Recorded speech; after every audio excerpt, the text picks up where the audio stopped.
If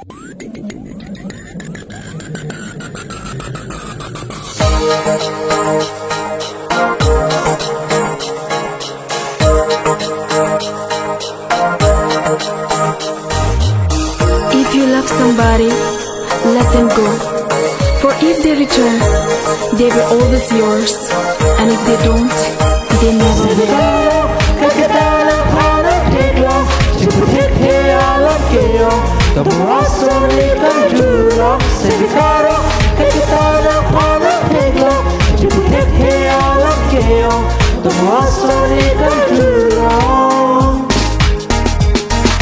Sing vi karong ahu, nin che parong nanji.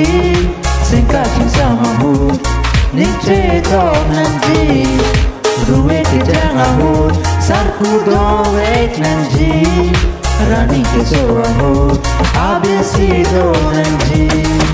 Ning ke hang alam, ning karong alam, ning che drop alam, ning che the alam.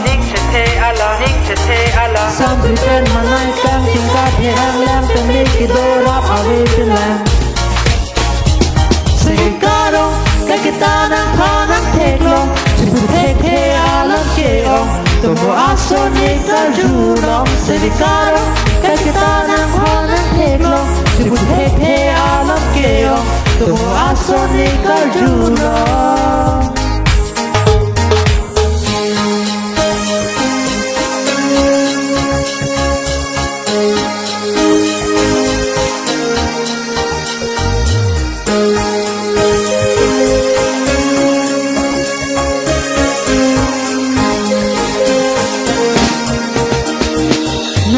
Nang bolong kelang meni sengalo do balang kang hundo kok lo ni nang pangkai kini sembi do balang nang raje nang bolong kelang meni sengalo do balang kang hundo kok lo ni nang pangkai kini sembi do balang ni sengbi kai kini soneta jadi kamu tirani wangta ni sengbi karong ni kai kita kang huna joy ni kai kita.